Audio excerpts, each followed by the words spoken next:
Hello students. देखिए, जैसे हमने सेंटेंस के टॉपिक को कंप्लीट किया, उसका एक प्रैक्टिस सेशन देखा, ठीक है ना, 10 सेंटेंस का। तो अब हम नेक्स्ट टॉपिक लेते हैं। देखो, जैसे मैंने आपको सेंटेंस बताया था, ठीक है। तो आज जो आपने देखा पार्ट्स ऑफ द सेंटेंस, अभी तक हमने सेंटेंस को पढ़ा, ठीक है। सेंटेंस होता क्या, उसके पार्ट्स होते हैं सब्जेक्ट और प्रेडिकेट। आज हम उनके पार्ट्स पर एक डिस्कशन करेंगे, ठीक है। जैसे पार्ट्स ऑफ द सेंटेंस, तो जैसे मैंने कहा था सेंटेंस के पार्ट दो ही होते हैं, ठीक है। कौन कौन से होते हैं पार्ट्स सेंटेंस के? तो सब्जेक्ट और एक होता है जी प्रेडिकेट। ओके, क्या होता है आपका? सब्जेक्ट और प्रेडिकेट, ठीक है। आज मैं इन्हीं पार्ट्स के बारे में बताऊंगा कि सब्जेक्ट को कैसे डिफाइन करते हैं, और जो प्रेडिकेट होता है, प्रेडिकेट की जो मेन पार्ट होता है वो वर्ब होती है, और वर्ब के बाद का हिस्सा जो भी होता है वो प्रेडिकेट होता है, ठीक है। तो आज उसी पार्ट्स के ऊपर डिस्कस होगा, ठीक है। अब क्या होता है, जैसे मैंने कहा था, जैसे मैंने एक सेंटेंस लिखा, राम, ठीक है, सेंग ए सॉन्ग। मान लो हमने सेंटेंस लिखा, ओके। तो सबको पता है ये सिंपल एक सेंटेंस है, ठीक है, कि भाई सेंटेंस सबको पता है, एक ग्रुप ऑफ वर्ड्स होता है जिसका अपना एक कंप्लीट मीनिंग हो, ओके। तो आपने देखा राम सेंग ए सॉन्ग एक सेंटेंस है। इस सेंटेंस के पार्ट कौन कौन से होते हैं आपको बताया था। एक तो होता है सब्जेक्ट, सब्जेक्ट तो होता है जिसके बारे में हम बात करते हैं। पूरे सेंटेंस में हम राम के बारे में बात कर रहे थे, तो राम क्या हो गया आपका सब्जेक्ट, और आपका सेंग ए सॉन्ग पूरा क्या हो गया जी, कंप्लीट प्रेडिकेट, ओके, प्रेडिकेट। तो आज चलो, ये तो हमने सब्जेक्ट, प्रेडिकेट, फिर हमने कॉम्प्लेक्स पढ़ा है, तो कंपाउंड पढ़े। आज हम इन्हीं पार्ट्स के ऊपर डिस्कस करेंगे। जैसे आज हम पढ़ेंगे सब्जेक्ट कैसे डिफाइन होता है या कैसे इसको आइडेंटिफाई किया जाता है। फिर जो आपका प्रेडिकेट है, इसमें मैंने कहा था इसका जो मेन पार्ट है वर्ब है, और वर्ब के बाद आपका क्या होता है जी, वर्ब के बाद आपका आता है ऑब्जेक्ट, ओके। तो जो प्रेडिकेट का इंपॉर्टेंट पार्ट होता है वर्ब, और वर्ब के बाद का जो पार्ट होता है वो भी आपका प्रेडिकेट में आता है। यानी एक तरह से हम कह सकते हैं कि सब्जेक्ट को छोड़कर जो बचा हुआ पार्ट होता है उसको बोलते हैं प्रेडिकेट। प्रेडिकेट में कौन सा आता है, मतलब मेन वर्ड होता है प्रेडिकेट का वर्ब, और वर्ब के बाद आता है जी ऑब्जेक्ट। हाँ, एक चीज ध्यान रखना, वर्ब के बाद उसका ऑब्जेक्ट आ भी सकता है और नहीं भी आ सकता, अदर्स वर्ड भी आ सकते हैं। तो आज हम इनको ही पढ़ेंगे कि वर्ब क्या होती है, ऑब्जेक्ट क्या होता है, ठीक है जी। चलो खैर, अब यहां समझिएगा, देखिएगा। सबसे पहले तो यही बात है, चलो हमने ये पढ़ा पार्ट्स ऑफ द सेंटेंस क्या होता है, सब्जेक्ट और प्रेडिकेट। प्रेडिकेट क्या होता है, उसका मेन पार्ट क्या होता है जी, वर्ब, और वर्ब के बाद का जो पार्ट होता है ऑब्जेक्ट होता है या फिर अदर वर्ड्स होते हैं। आज उन्हीं के ऊपर डिस्कस होगी। सबसे पहले चलो जी, मैंने आपका लिखा सब्जेक्ट, फिर मैंने लिखा जी ऑब्जेक्ट, ओके, और फिर मैंने लिखे आपकी, चलो खैर पहले यही देखते हैं, सब्जेक्ट, और जी दूसरा क्या होता है, प्रेडिकेट का पार्ट वर्ब होता है, और आपका फिर क्या होता है जी, ऑब्जेक्ट होता है, ठीक है सी, ओके, ये होता है। आज हम इन्हीं को समझेंगे, क्योंकि चलो मैंने सेंटेंस पढ़ा है, अब सेंटेंस के पार्ट्स पढ़ा रहा हूं, इनकी नॉलेज होना बेहद जरूरी है। बच्चों को ये पता होना चाहिए सब्जेक्ट क्या है, ऑब्जेक्ट क्या है, ओके। देखिएगा, अब सब्जेक्ट मैंने पहले भी आपको बताया था, सब्जेक्ट होता है what we talk about, what we talk about, okay. मतलब सब्जेक्ट उस व्यक्ति को बोलते हैं, उस वस्तु को बोलते हैं जिसके बारे में सेंटेंस में बात की जाती है, ठीक है, ओके। तो व्हाट वी टॉक अबाउट, जिसके बारे में हम बात करते हैं, वो क्या कहलाता है, आपका सब्जेक्ट कहलाता है। मैंने कहा था बहुत से व्यक्ति क्या करते हैं, सब्जेक्ट को डूअर बोल देते हैं। क्या बोल देते हैं जी, सब्जेक्ट को डूअर बोल देते हैं, जो मैं कहता हूं कि गलत है। सब्जेक्ट को डूअर नहीं बोलना चाहिए। मैं एक चीज बताऊं, मैं मना नहीं कर रहा कि सब्जेक्ट डूअर नहीं होता, लेकिन हमेशा नहीं होता। सब्जेक्ट डूअर हो भी सकता है और नहीं भी होता, ओके। जैसे मैंने कहा था, जैसे हम एक्टिव वॉइस से पैसिव वॉइस में चेंज करते हैं किसी भी वर्ब को। मान लो मैंने कहा राम किल्ड ए सेंटेंस, ये एक्टिव वॉइस है। जब हम पैसिव वॉइस बनाते हैं तो राम को बाई के बाद ऑब्जेक्ट बनाना होता है, नहीं। तो इसीलिए मैं कहता हूं कि हमेशा जो होता है, जो सब्जेक्ट होता है वो डूअर नहीं होता, वो केवल एक्टिव वॉइस में ही डूअर होता है। जब हम एक्टिव वॉइस की वर्ब को पैसिव वॉइस में चेंज करते हैं तो उस वर्ब का जो सब्जेक्ट होता है वो कभी डूअर नहीं होता। इसीलिए सब्जेक्ट केवल वो होता है जिसके बारे में हम बात करते हैं, what we talk about, okay. अब बात है वर्ब की। तो वर्ब जो होता है ये नेम ऑफ एक्टिविटी होता है, जो हम लोग एक्टिविटी करते हैं, खाना पीना सोना पढ़ना, ये सब हमारी एक्टिविटी है, ये सब हमारे नेम ऑफ एक्शन है, क्रिया है। तो जो वर्ब होता है सबसे पहले तो यही है कि प्रेडिकेट हो चाहे सेंटेंस हो, मेन पार्ट वर्ब ही होता है, ठीक है जी, मेन पार्ट वर्ब ही होता है। इसीलिए हम इसको बोल देते हैं जो एक्शन होते हैं वो हमारी वर्ब होती है। जो एक्शन का मतलब क्या है कि जो हम एक्टिविटी करते हैं, ओके। जैसे मैंने कहा राम स्कूल जाता है, तो राम स्कूल जाता है का मतलब क्या है, इसमें किस चीज की एक्टिविटी हो रही है, जाने की। तो जाना क्या है, नेम ऑफ एक्शन यानी कि वर्ब। राम 2 घंटे पढ़ता है, तो किस चीज की एक्टिविटी हो रही है, पढ़ने की। तो पढ़ना क्या है, क्रिया यानी नेम ऑफ एक्शन। तो वर्ब होता है एक इंपॉर्टेंट पार्ट सेंटेंस का, बिना वर्ब के याद रखना सेंटेंस नहीं बन सकता, ओके। तो इसीलिए जो वर्ब होता है उसको बोलते हैं हम नेम ऑफ एक्शन। अब बात है ऑब्जेक्ट की, ओके। ऑब्जेक्ट देखिएगा, सब्जेक्ट क्या होता है, काम को करने वाला, यानी कि जिसकी बात मतलब जिसके बारे में बात होती है, ओके। तो किसके बारे में बात होती है, जो सेंटेंस का मेन पार्ट यानी आपका सब्जेक्ट होता है, ठीक है। सब्जेक्ट वो चीज होती है या वो व्यक्ति होता है जिसके बारे में हम बात करते हैं। वर्ब क्या होता है कि वो सब्जेक्ट क्या कर रहा है, उस सब्जेक्ट ने क्या किया, वो सब्जेक्ट क्या करेगा, ठीक है ना। तो जो सब्जेक्ट एक्टिविटी करता है नेम ऑफ एक्शन कहलाता है वर्ब, ओके। अब बात आकर टिकी कि फिर ऑब्जेक्ट क्या होता है, समझिएगा जी। मान लो सब्जेक्ट ने कोई एक्टिविटी की, तो करने वाला कौन है, सब्जेक्ट, ओके। और क्या किया उसने, एक एक्टिविटी। अब एक्टिविटी के जो इफेक्ट आता है निकलकर, मतलब एक्शन का प्रभाव आता है निकलकर, उसको जो रिसीव करता है, उसको जो रिसीव करता है वो कहलाता है ऑब्जेक्ट।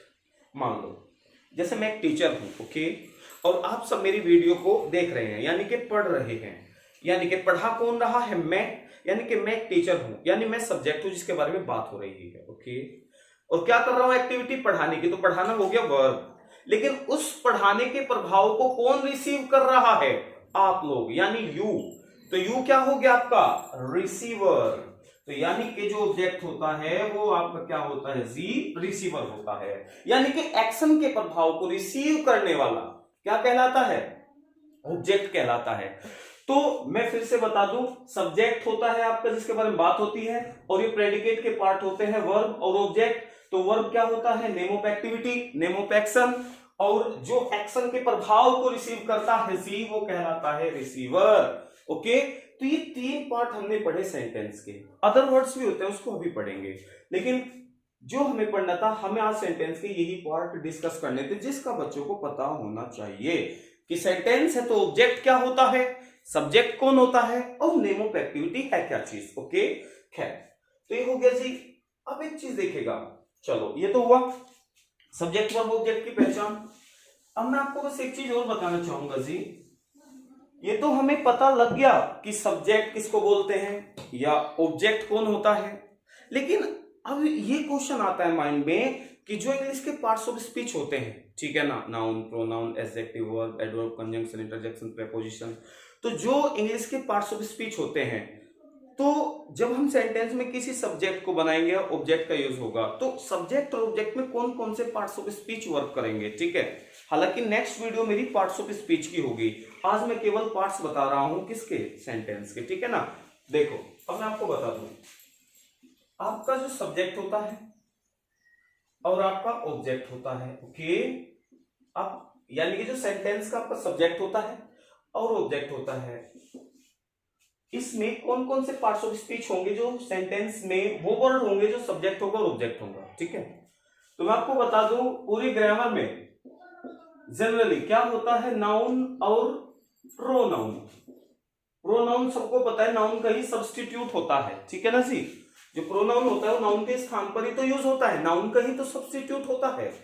तो नाउन और प्रोनाउन ये 2 पार्ट्स ऑफ स्पीच सेंटेंस में किसका काम करेंगे, सब्जेक्ट और ऑब्जेक्ट। तो अगर आपसे कोई पूछ ले कि सेंटेंस में जो सब्जेक्ट होता है और सेंटेंस में ऑब्जेक्ट होता है, उसमें कौन कौन से पार्ट्स ऑफ स्पीच आ सकते हैं, तो कौन कौन से आते हैं? जनरली दो ही आते हैं, नाउन या प्रोनाउन। ओके, तो ऐसे वर्ड जो पार्ट्स ऑफ स्पीच में है तो नाउन है या प्रोनाउन है, तो वो ही किसका काम कर सकते हैं? या तो सब्जेक्ट का या ऑब्जेक्ट का।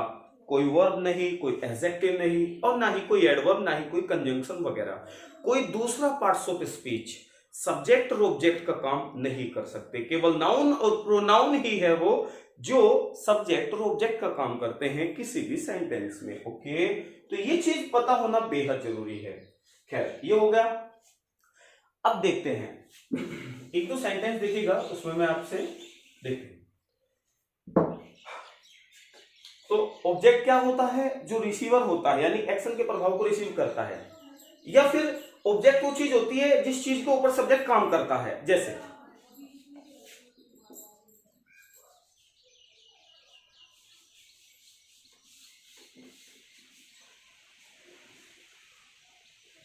देखिएगा, अंकित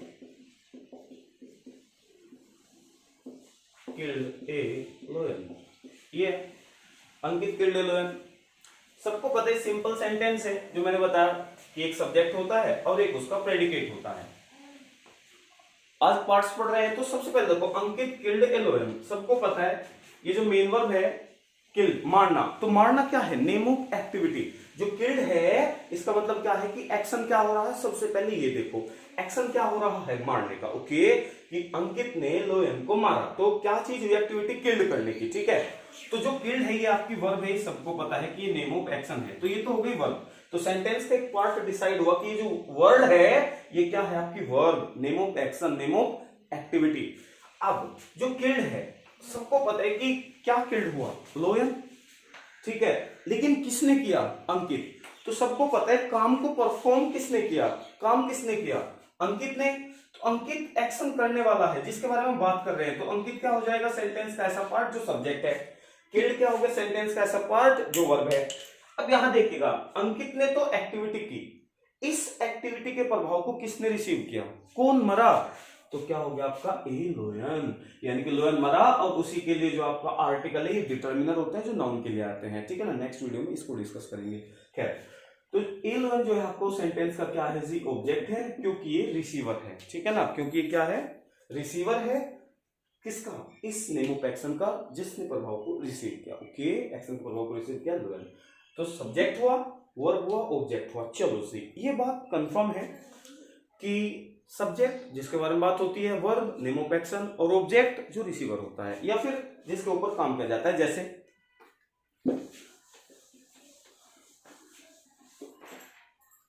मैंने एक सेंटेंस लिखा,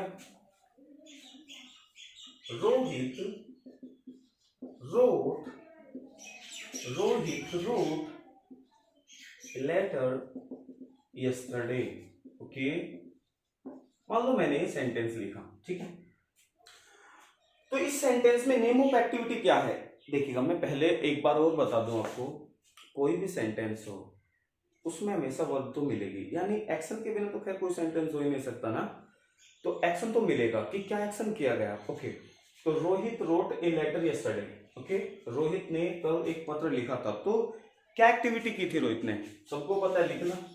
तो जो आपकी रोट है ये नेम ऑफ एक्टिविटी है, नेम ऑफ एक्शन है। तो ये सेंटेंस की वर्ब है। ठीक है ना जी, वर्ब। ओके, अब किसने लिखा? रोहित। सबको पता है ये डूअर है भाई, क्योंकि एक्टिव वॉइस में तो सब्जेक्ट डूअर होता है, लेकिन पैसिव वॉइस में डूअर नहीं होता, इसलिए जिसके बारे में बात होती है वो सब्जेक्ट होता है। जैसे रोहित ने एक पत्र लिखा, तो रोहित क्या हो गया आपका? यानी कि सेंटेंस का आपका सब्जेक्ट हो गया। ठीक है, और मैंने कहा सब्जेक्ट में नाउन या प्रोनाउन ही होता है। नाउन सबको पता है, नाउन होता है नेम, एक रेफरेंस। ठीक है ना, नेक्स्ट वीडियो में उसको डिस्कस करेंगे। क्या, तो रोहित सब्जेक्ट हो गया, नेम ऑफ एक्टिविटी वर्ब, यानी रोट। क्या लिखा गया? यानी किस चीज के ऊपर काम किया गया? पत्र, ए लेटर। तो ये क्या हो गया जी? आपका ऑब्जेक्ट। Okay, object. और फिर आपका जो यस्टरडे है, ये क्या चीज होती है? ये अदर वर्ड्स होते हैं। ठीक है ना, एक बात बताओ, सबसे पहले सोचो यस्टरडे क्या बता रहा है इस सेंटेंस में? सोचो तो जरा। राम ने कल एक पत्र लिखा था।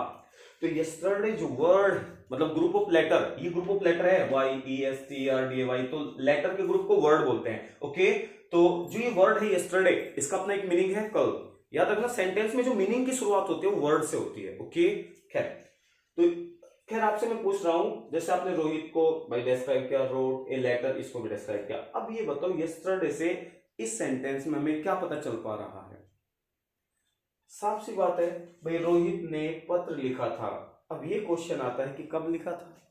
तो जो यस्टरडे है ये हमें बता रहा है कि जो ये एक्शन हो रहा है ये कब हुआ, यानी कि यस्टरडे हमें बता रहा है टाइम। क्या बता रहा है जी? टाइम।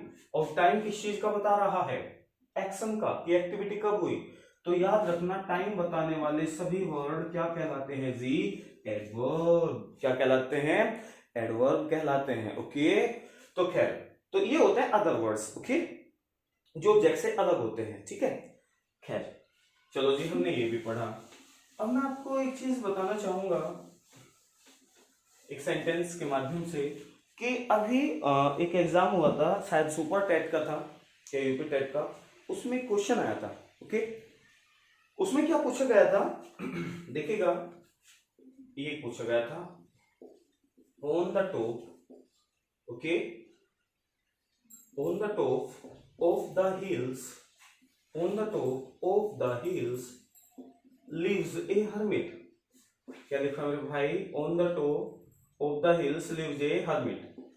देखो ये एक सेंटेंस आया था। ओके, इस सेंटेंस में पूछा गया था कि सब्जेक्ट क्या है। सब्जेक्ट क्या है? ऑप्शन मैं आपको दूं। पहला ऑप्शन था on the top, second option है on the top of the hill. Same है, जिसने दिया होगा वो पहचान भी गया होगा, on the top of the hills. Okay, और जो थर्ड सेंटेंस है वो था आपका हर्मिट, जो साधु होते हैं। और जो फोर्थ ऑप्शन था आपका वो था ए हर्मिट। ओके, ए हर्मिट। तो देखिएगा ये चार ऑप्शन थे, क्योंकि ऑब्जेक्टिव इंग्लिश के अंदर आपको ऑप्शन मिलेंगे चार। ओके, तो देखिएगा जैसे मैंने अब तक पढ़ा था उसके बेस, मतलब उसके बेस पर चलते हैं। ठीक है, on the top of the hills lives a hermit, यानी कि पहाड़ी के जो टॉप पर, यानी पहाड़ी का जो टॉप था, पहाड़ी के टॉप पर कौन रहता है? एक हर्मिट रहता है, एक साधु रहता है। ओके, तो इस सेंटेंस में हमसे क्या पूछा गया कि फाइंड आउट द सब्जेक्ट, मतलब इसमें सब्जेक्ट फाइंड करना है। जो रट्टा मारते हैं वो क्या समझते हैं कि सेंटेंस की शुरुआत में सब्जेक्ट आता है। ठीक है, उस हिसाब से हमारा क्या होना चाहिए? ऑन द टॉप होना चाहिए। तो मोस्टली ने ये किया था कि ऑन द टॉप इस सेंटेंस का सब्जेक्ट है। जो रट्टों से पढ़ते हैं, जो कॉन्सेप्ट से नहीं पढ़ता, उनके साथ ये कमी होती है, जो ये समझ बैठते हैं कि सेंटेंस की शुरुआत में सब्जेक्ट आता है। ठीक है ना, लेकिन उस एग्जामिनर ने क्या किया? सेंटेंस को रिवर्स कर दिया, यानी उल्टा कर दिया। ठीक है, जिससे स्टूडेंट फंस जाए, जो कॉन्सेप्ट से नहीं पढ़े होते। ठीक है, तो वो समझते हैं ऑन द टॉप हमारा सेंटेंस का क्या है? सब्जेक्ट। लेकिन सबको होता है ऑन द टॉप के बारे में थोड़ी बात हो रही है। ठीक है ना, खैर कुछ ने समझा ये पूरा एक सब्जेक्ट है, on the top of the hills. Okay, ये भी गलत हो जाएंगे। लेकिन अब एक चीज देखो, मैंने अभी बताया सब्जेक्ट हम उसको बोलते हैं जिसके बारे में बात होती है। ओके, आपने देखा पहाड़ी के ऊपर एक साधु रहता है, तो कौन रहता है? किसके बारे में हम बात कर रहे हैं? साधारण सी बात है, साधु ही रहता है ना। तो इसलिए सेंटेंस का जो सब्जेक्ट होगा वो होगा जिस वर्ड के बारे में हम बात कर रहे हैं, यानी कि कौन? ए हर्मिट। ओके, वर्ब क्या है? रहना, रहने की एक्टिविटी हो रही है इसी। तो लिव्स हमारी वर्ब है और ए हर्मिट क्या है? उस वर्ब का सब्जेक्ट है। सेंटेंस को उल्टा लिखा गया है, इस वजह से स्टूडेंट फंस गए थे। सेम आया हुआ था आपके एग्जाम में। ओके, अब क्या है, अब इन्होंने एक और कंडीशन रख दी, हर्मिट को भी दो तरह से रख दिया, हर्मिट और ए हर्मिट। तो याद रखना कभी भी जो सिंगुलर कॉमन नाउन होगा वो बिना आर्टिकल्स के नहीं आएगा। और जो आपका ये आर्टिकल होता है ए एंड द, जो आर्टिकल्स होते हैं वो नाउन से पहले आकर उनको डिटरमिन करते हैं। यानी आर्टिकल्स बताते हैं कि जो नाउन यूज किया गया है, कि जो भी नाउन यूज किया गया है सेंटेंस में वो डेफिनेट है या इनडेफिनेट है, ये बताने का काम किसका होता है? आर्टिकल्स का। ओके, तो इसीलिए जो आर्टिकल्स होता है वो हमेशा नाउन के लिए आता है। तो नाउन से अलग नहीं किया जा सकता आर्टिकल्स। यदि सेंटेंस में नाउन नहीं है तो सेंटेंस में आर्टिकल्स भी नहीं होता। आर्टिकल्स का यूज तभी हो सकता है जब सेंटेंस में नाउन होता है, क्योंकि आर्टिकल्स डिटरमिनर होते हैं और डिटरमिनर नाउन के लिए आएंगे। खैर नेक्स्ट क्लास में भी पढ़ेंगे। तो इसीलिए मैं बता दूं कि नाउन के साथ अगर आर्टिकल है तो वो पूरा एक पार्ट माना जाता है। ओके, तो कौन सा ऑप्शन बेस्ट था? फोर्थ। तो एक गलत था, दूसरा गलत था। ठीक है, तो इसी तरह से, ठीक है ना, तो इसी तरह से हम पढ़ते हैं, अपने कॉन्सेप्ट क्लियर करते हैं। और मैंने पहले बताया था कॉन्सेप्ट से अगर पढ़ोगे तो बहुत चीजें क्लियर कर पाओगे। ओके, चलेगा। अब एक चीज बताओ, इस सेंटेंस में अगर आपसे पूछूं ऑब्जेक्ट क्या है, ऑब्जेक्ट क्या है? On the top of the hills lives a hermit, चलेगा। अब ये आया कि ऑब्जेक्ट क्या है इस सेंटेंस में। ओके, देखो तो जरा, ए हर्मिट लिव्स, मतलब अगर मैं इसको सीधा पढ़ूं, a hermit lives on the top of the hills, ये हो जाएगा। ठीक है, तो अगर आपसे मैं पूछूं अब कि इसमें ऑब्जेक्ट क्या है, तो बहुत से कहेंगे on the top of the hills है। ओके, चलिए जी, देखिए अब एक चीज देखो, एक साधु पहाड़ी के ऊपर रहता है। ठीक है, मैंने तुम्हें एक चीज कहा अभी कि ऑब्जेक्ट होता है या तो रिसीवर होता है या जिस पर काम किया जाता है। ठीक है, अब एक चीज देखो, ए हर्मिट तो हो गया आपका सब्जेक्ट, ठीक है, और ये आपका प्रेडिकेट हो गया। मैंने एक चीज कही थी कि जब सब्जेक्ट होता है वर्ब होता है, ये सेंटेंस के दो इंपॉर्टेंट पार्ट है, सब्जेक्ट और वर्ब। वर्ब के बाद ऑब्जेक्ट आ भी सकता है और नहीं भी। ये कैसे पता लगेगा कि वर्ब के बाद दिया हुआ वर्ड ऑब्जेक्ट है या फिर कोई अदर वर्ड्स है? ठीक है, जैसे मान लो मैंने एक सेंटेंस लिखा, कैसे पहचान होती है कि दिया हुआ वर्ड मेन वर्ब के बाद ऑब्जेक्ट है या नहीं है? क्योंकि कुछ लोग तो ये रट्टा मार लेते हैं कि मेन वर्ब के बाद जो भी आएगा वो ऑब्जेक्ट होगा, चाहे फिर वो कुछ भी हो। ये गलत है। जैसे देखता हूं, मैंने एक सेंटेंस लिखा, राम बोट ए कार, राम ने एक कार खरीदी। ठीक है, तो कैसे पता लगा कि सेंटेंस में जो ए कार है, यानी मेन वर्ब आपकी सबको पता है, खरीदना एक एक्टिविटी है, तो ये तो हो गई जी वर्ब। अब वर्ब के बाद जो वर्ड है ये ए कार, ये क्या है? ओके, तो सबको पता है काम कार के ऊपर हो रहा है। ठीक है, तो कार ऑब्जेक्ट होनी चाहिए। अब मैं एक चीज आपको एक और बता दूं, यदि सेंटेंस में ये फाइंड करना हो कि वर्ब के बाद दिया गया वर्ड ऑब्जेक्ट है या नहीं है, ठीक है, तो फिर क्या करना चाहिए? और ऑब्जेक्ट को फाइंड करने का तरीका क्या है, तो मैं आपको बताऊं। जो नेम ऑफ एक्टिविटी होती है, नेम ऑफ एक्शन होता है वर्ब। वर्ब में हमेशा व्हाट या होम से क्वेश्चन करना। क्या करना जी? व्हाट या होम, जो दो क्वेश्चन वर्ड है, मेन वर्ब के साथ व्हाट या होम लगाकर क्वेश्चन करना। व्हाट या होम लगाकर जब आप क्वेश्चन करोगे तो रिप्लाई में जो मिलेगा वो ऑब्जेक्ट होगा, अदरवाइज सेंटेंस में ऑब्जेक्ट नहीं होगा। ठीक है ना, देखिएगा, राम बोट ए कार। ओके, तो ये तो कंफर्म है कि किसने खरीदी? राम ने, तो राम तो हो गया सब्जेक्ट। अब बोट आपका है कि Ram bought what did Ravi buy, कि क्या खरीदी? तो सबको पता है व्हाट या होम लगाओ, होम से तो कुछ नहीं मिला कि किसको खरीदा, तो व्हाट मिल रहा है। तो Ram bought what Ram did, मतलब what did Ravi Ram buy, तो व्हाट क्या खरीदी? एक कार। तो इसका मतलब जो एक कार है ये किसका रिप्लाई है? व्हाट का। तो व्हाट का रिप्लाई है, तो ये क्या हो गया? ऑब्जेक्ट।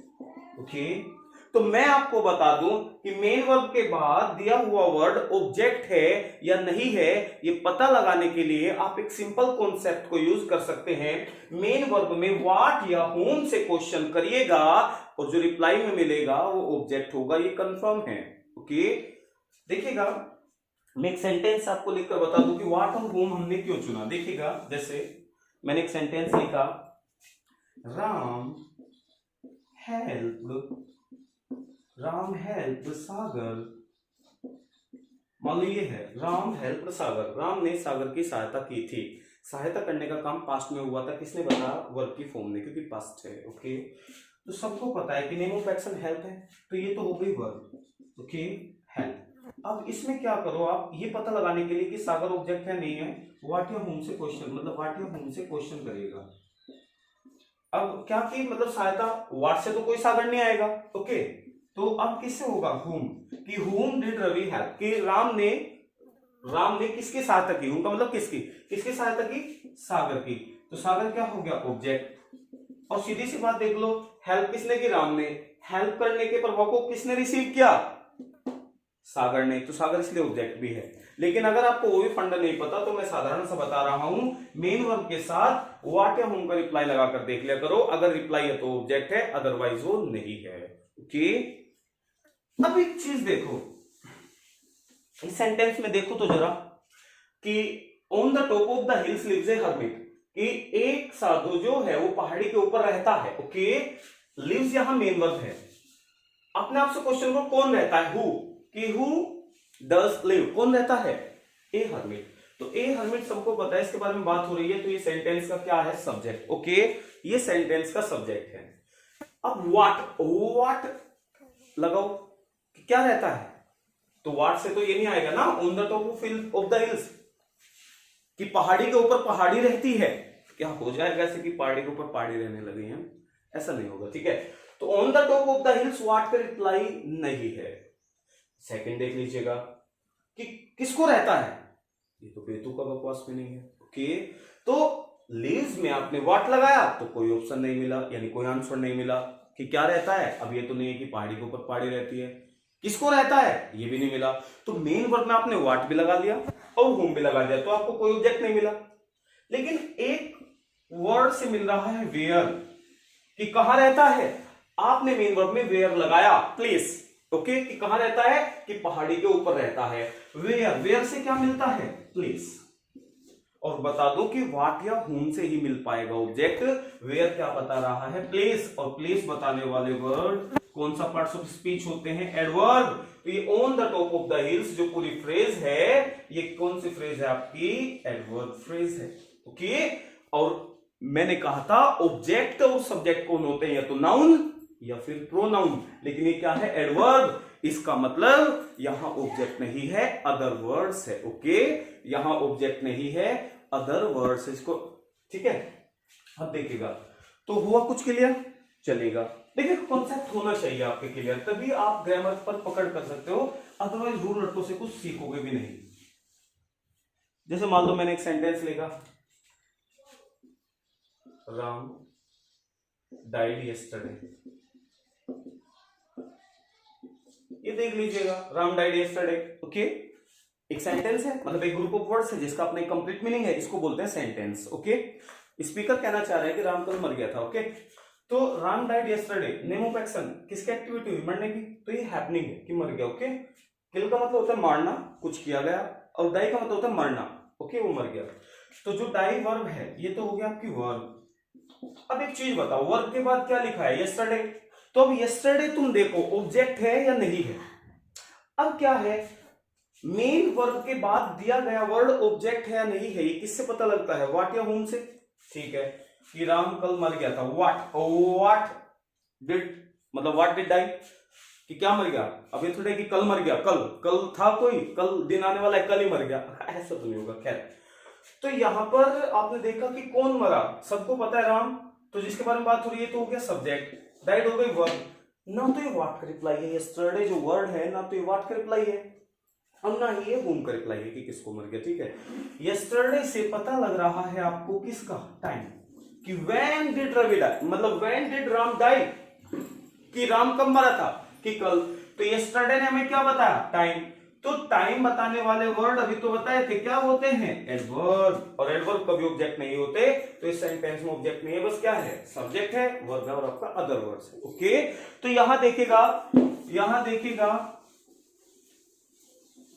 ये तो हो गया आपका पार्ट्स, मतलब सेंटेंस के पार्ट्स जो मैंने बताए। एक चीज मैं आपको बता दूं, जब हमें यानी कि नेम ऑफ एक्शन वर्ब में टाइम बताना हो, ठीक है ना, यानी वर्ब का टाइम बताना हो, वर्ब का प्लेस बताना हो, वर्ब का रीजन बताना हो, वर्ब का मैनर बताना हो, तो देखना टाइम का मतलब किससे पता लगता है, व्हेन।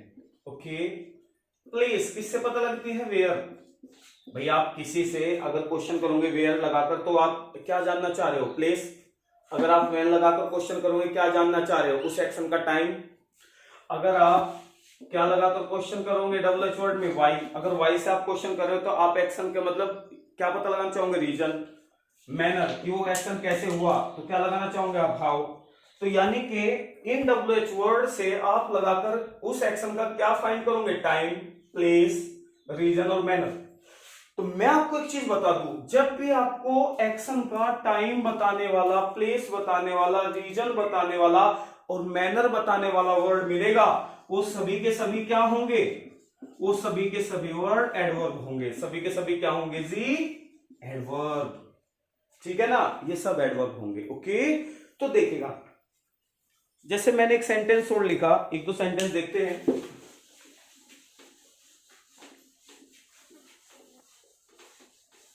तो ये जानना बेहद जरूरी है, मेन वर्ब के बाद दिया गया वर्ड ऑब्जेक्ट है या नहीं, ठीक है ना।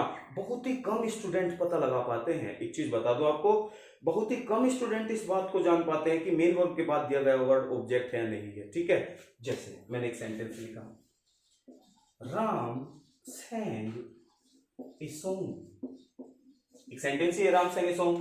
फिर मैंने एक सेंटेंस लिखा, Ram sang sweetly, Ram sang sweetly। तो अब एक चीज देखिएगा, इन दोनों सेंटेंस में एक्शन क्या हो रहा है गाने का, नेम ऑफ एक्शन sang, यानी सिंग की सेकंड फॉर्म यानी पास्ट में बता रही है कि राम ने जो गाना गाया तो पास्ट में गाया था। ओके, किसने गाया, राम। हु लगाकर क्वेश्चन कर लो कि हु डिड सिंग सॉन्ग, किसने गाया, राम ने। तो राम तो हो गया इस दोनों सेंटेंस में सब्जेक्ट। ओके, सब्जेक्ट हो गया। sang, अब हमें देखना है sang के बाद जो लिखा हुआ वर्ड है पहले सेंटेंस में ए सॉन्ग है, क्या ये ऑब्जेक्ट है, देखते हैं। Ram sang what did Ram sing, क्या गाया, व्हाट का ऑप्शन आ गया गाना। तो ए सॉन्ग व्हाट से मिला, यानी कि आपने मेन वर्ब में व्हाट से लगाकर क्वेश्चन किया, तो व्हाट से लगाकर जब क्वेश्चन किया तो क्या मिला, ए सॉन्ग।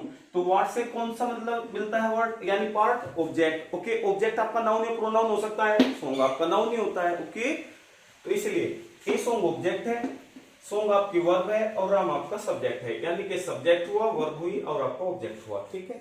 चलो सी, अब यहां जाओ, राम सब्जेक्ट हो गया, sang आपकी वर्ब हो गई। अब जो स्वीटली है, ये जो स्वीटली वर्ड है ये ऑब्जेक्ट है या कुछ और है। स्वीटली से क्या पता लग रहा है कि राम ने गाना गाया, ना तो व्हाट का रिप्लाई स्वीटली और ना ही होम का रिप्लाई। ओके, तो यहां पे स्वीटली क्या है कि राम ने गाना गाया, मतलब राम ने गाया, तो स्वीटली किसका है कि मधुर गाया। तो इसका मतलब मधुर किसका मतलब रिप्लाई होगा, वैन का, वाई का, वेयर का, हाउ का। तो आपने देखा राम sang व्हाट क्या गाया, अब यहाँ ए सॉन्ग तो है नहीं, तो फिर यह स्वीटली, तो इसका मतलब है कैसे गाया गया, यानी कि जो गाने की एक्टिविटी हुई थी वो कैसे हुई थी, यानी कि स्वीटली। तो ये किसका रिप्लाई है, ये हाउ का रिप्लाई है। और हाउ के रिप्लाई सब क्या होते हैं, एडवर्ब, यानी कि इसमें ऑब्जेक्ट नहीं है।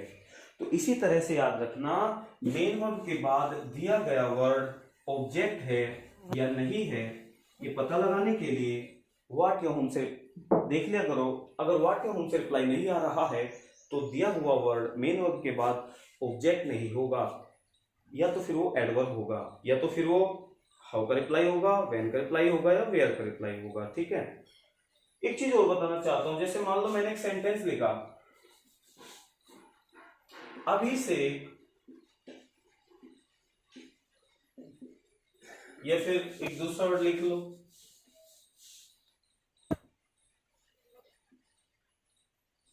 सागर gave me a book। अब एक चीज यहां देखिएगा, सागर gave me a book, कि सागर ने मुझको एक किताब दी थी। ओके, अब यहां एक चीज देखिएगा, मेन वर्ब तो सबको पता है, नेम ऑफ एक्शन क्या है, देना, गिव, तो ये तो हो गई वर्ब। ओके, अब इससे क्वेश्चन करो किसने दी, यानी किसके बारे में बात हो रही है, सागर की, कि who did give me a book, तो क्या हो जाएगा, सागर। तो ये तो हो गया आपका सब्जेक्ट। ओके, एक्शन क्या है, वर्ब। ओके, अब इसके बाद ऑब्जेक्ट है या नहीं है, तो ये पता लगाने के लिए किसका रिप्लाई लो, व्हाट। तो देखो व्हाट डिड सागर गिव, क्या दिया था सागर ने, क्या, तो क्या ऑप्शन क्या है, बुक, और बुक से पहले ए आर्टिकल है जो बुक के लिए आया, तो ये पूरा क्या है, ऑब्जेक्ट। अब ये मे क्या है, किसका रिप्लाई है, देख लो आपने, सागर ने क्या दिया, बुक, किसको दी, किसको, यानी होम, यानी कि आपने यहां व्हाट का रिप्लाई लिया, क्या, ए बुक, और होम का रिप्लाई क्या है कि किसको दी गई, मुझको। यानी यहां पर जो मी है सबको पता है, जो आई सब्जेक्ट होता है उसका जो केस होता है, ऑब्जेक्टिव केस, वो मी ही होता है। तो मी यहां क्या है, मी भी ऑब्जेक्ट है, यानी कि इस सेंटेंस में कितने ऑब्जेक्ट आ गए, दो, तो एक तो मी है और एक ए बुक है, ठीक है ना। अब हमें ये देखना है कि इनमें क्या डिफरेंस है, मी और ए बुक में। तो मैं आपको एक चीज बता दूं, जब मेन वर्ब के बाद दो ऑब्जेक्ट होते हैं, दो ऑब्जेक्ट, एक तो व्हाट का रिप्लाई होता है और एक होम का। याद रखना, व्हाट का रिप्लाई जो होता है, यानी व्हाट का रिप्लाई जो वर्ड होता है वो ऑब्जेक्ट क्या कहलाता है, और whom का रिप्लाई जो होता है वो ऑब्जेक्ट क्या कहलाता है। यानी कि मेन वर्ब के बाद एक ऑब्जेक्ट भी आ सकता है और दो भी आ सकते हैं। ओके, तो याद रखना, मैं एक चीज बता दूं इस सेंटेंस के जरिए कि ऑब्जेक्ट हमारे दो प्रकार के होते हैं। कौन से होते हैं जी? ऑब्जेक्ट होते हैं दो प्रकार के। ऑब्जेक्ट कितने होते हैं? दो प्रकार के। एक तो होता है डायरेक्ट ऑब्जेक्ट और एक होता है आपका इनडायरेक्ट ऑब्जेक्ट। एक तो होता है आपका डायरेक्ट ऑब्जेक्ट और दूसरा होता है आपका इनडायरेक्ट ऑब्जेक्ट। फिर से बता रहा हूं, अगर मेन वर्ब के बाद दो ऑब्जेक्ट आते हैं तो उनमें से एक ऑब्जेक्ट होता है डायरेक्ट और एक होता है इनडायरेक्ट। तो कैसे पता लगाए कि दिया हुआ वर्ड डायरेक्ट ऑब्जेक्ट है और कैसे पता लगाए कि दिया हुआ वर्ड इनडायरेक्ट है? तो बता दूं, व्हाट या whom, इसीलिए दो वर्ड से ऑब्जेक्ट मिलता है क्योंकि ऑब्जेक्ट होते ही दो प्रकार के हैं।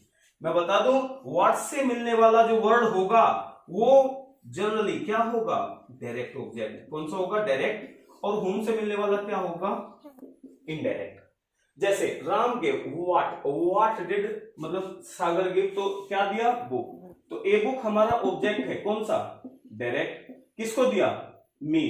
तो मी क्या है? Indirect object. ओके, तो देखिए ऐसे आप फाइंड कर सकते हैं अगर मेन वर्ब के साथ दो ऑब्जेक्ट हो, डायरेक्ट और इनडायरेक्ट। एक चीज और बता दो और सिंपल कर दो, डायरेक्ट ऑब्जेक्ट जनरली थिंग्स होती है। क्या होती है जी? थिंग्स। तो जितनी भी थिंग्स होगी वो डायरेक्ट ऑब्जेक्ट होगी। और जो इनडायरेक्ट ऑब्जेक्ट होता है, इनडायरेक्ट ऑब्जेक्ट को बोलते हैं रिसिपेंट। रिसिपेंट का मतलब जिसने मेन वर्ब के प्रभाव को रिसीव किया, ठीक है ना, या जिसने कुछ रिसीव किया, रिसीवर। तो इनडायरेक्ट ऑब्जेक्ट मोस्टली क्या होते हैं? पर्सन। ओके, तो याद रखना, डायरेक्ट ऑब्जेक्ट और इनडायरेक्ट ऑब्जेक्ट की एक छोटी सी ट्रिक मैंने दी कि यदि थिंग्स है तो डायरेक्ट और यदि पर्सन है तो इनडायरेक्ट। एक लास्ट सेंटेंस के माध्यम से इसको भी बताऊंगा। जैसे